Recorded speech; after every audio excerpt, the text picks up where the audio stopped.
In our HRD Score Card 2500, assessing competencies of HR staff becomes a very important part.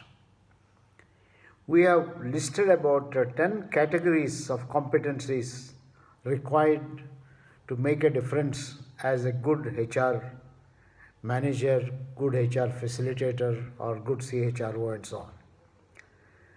These 10 categories of competencies are fairly comprehensive and take into consideration studies by experts like Dave Ulrich and so on.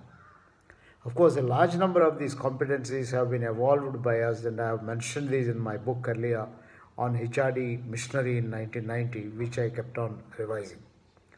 These 10 competencies are: number one, business knowledge. The HR manager should have a thorough understanding of the business in which his or her corporation is working.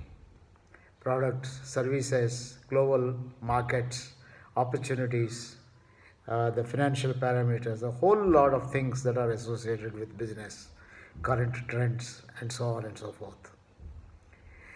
The second important competence that is required by all HR managers is the functional knowledge.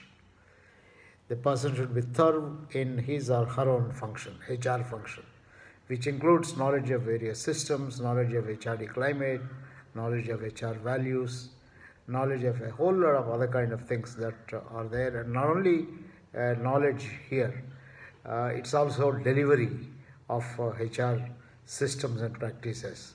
And a very important part of the functional knowledge is treating human beings as humans. That is where empathy, understanding, sensitivity, all these things come into picture.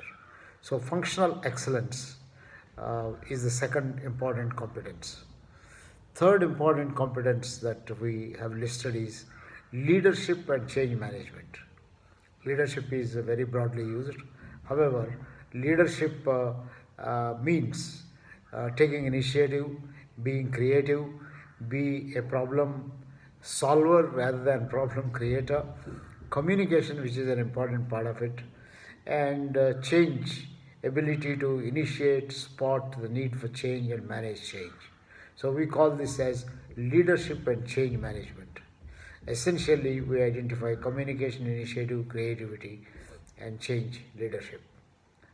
The fourth category is strategic thinking. It is very important for the person to constantly evaluate alternatives, identify the best suited kind of a course of action, and so on. And the fifth important thing is personal credibility.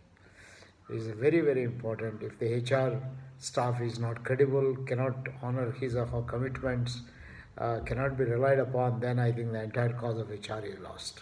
It's a very, very important thing. Sixth one is technology savvy. I think technology has come to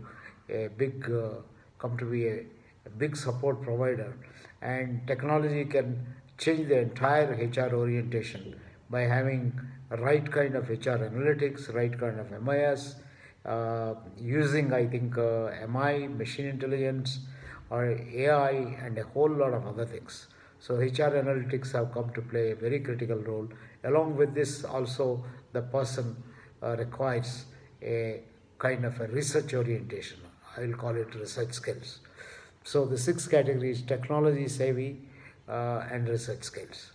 Seventh category is normally the starting point of most HR a few decades ago. That is the personal management and administrative skills. The person in charge of HR is required to simultaneously handle a lot of administrative matters. This is very critical, but I must say this is one of the 10 competencies that are required. Eighth competency is vision and entrepreneurship. Vision for the function, where the person will be able to treat HR as a philosophy, as a way of life, as a value, and also be able to treat HR as the job of every other person, and so on. That is what is vision for the function and entrepreneurship, where the person should be able to create a sense of ownership among people, take them along and things like that. Ninth category is self-management and a learning attitude. Very, very critical. All literature has indicated this. And the 10th category is execution skills. Now, these 10 competencies or 10 sets of competencies, these are not easy to measure. If in a corporation there are 30 to 40 HR staff, every individual has to be assessed on each one of these competencies. We have identified at least 5 different methods. I think the most primitive method by which I think these competencies can be assessed, not all competencies can be assessed, but some of these can be assessed, is the paper qualifications of the person, which includes the background he or she has had, the masters or any other degrees, diplomas, certificates, the training programs attended, all the things that are listed normally in the WARE data. Normally this helps in understanding functional excellence and technology savviness and personal management and administrative skills. For all the rest, paper qualifications may not be the best. However, it may be possible in the absence of anything else to create a certain amount of a biographic kind of information to assess some of these. The most popular method, most important and a critical method, is interview by experts. So in HR audit, I think you need to interview every person to identify the competency levels in terms of all of these. A BEI can be conducted and so on. Another important method of assessment is the psychometric tests, which includes also cognitive or knowledge tests as well as attitudinal tests and so on. I think many of these competencies can be assessed. Of course, as many of these except the cognitive tests, those personality tests that rely on self-reports have a little bit of questionable kind of validity and so on. However, I think it is possible for with an interested party, and there are ways in which we can get it. Another important method is the ratings by other people, which includes ratings by the boss, by juniors, by internal customers, a kind of a 360-degree feedback and so on. The most popular among and the most easy to do is ratings by the reporting officer and reviewing officer, who are constantly interacting with this person. And the fifth method, of course, is a very popular method which is being used with an assessment center, which is, I think, if you have about 10 to 15 people, it is possible to design an assessment center, get experts involved, and assess these. It requires, I think, simulated exercises, games, and things like that. Well, friends, I think these 5 methods are there to assess 10 sets of competencies of HR people. At the end of it, you can have a profile for each individual, what you're good at, what you are not so good at. You can have levels.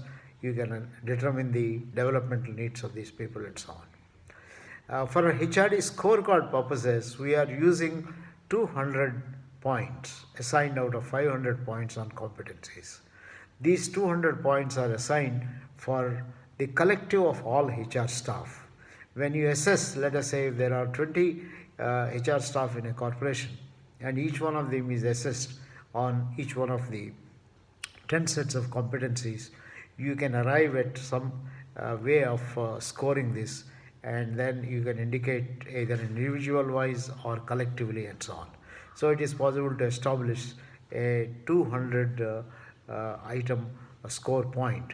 Each competency can be given 20 points, and 10 competencies 200 points. And if there are 10 individuals, you can see 5 of them are not at all competent, which is not likely. You can work out the arithmetic and then come up with the appropriate kind of a score and so on. So this is a very important part of the HRD audit.